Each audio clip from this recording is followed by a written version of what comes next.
Everyone, this is Tim from Your Six Tech. Today in this video, I'm going to show you how to increase the volume of your headset on your Xbox Series X.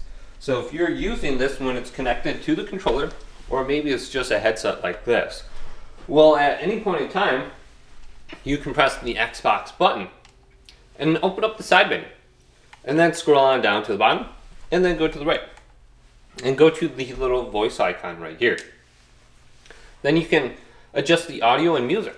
Use your headset or other devices to change the volume. So if you do have the Xbox wireless headset, this one already has the volume controls on it.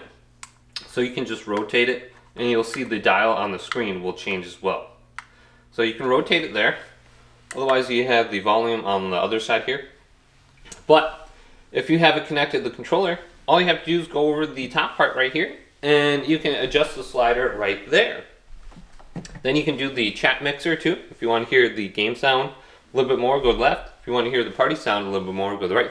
And then mic monitoring is when you are speaking, you're going to hear yourself in your headset a little bit.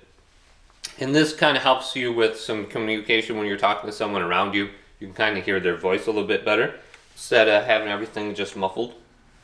So just come to this section and you can adjust the volume really easy. So hopefully this video did indeed help you out. If it did, leave a big thumbs up and subscribe to my channel down below for more tech videos coming up next on Your Six Tech.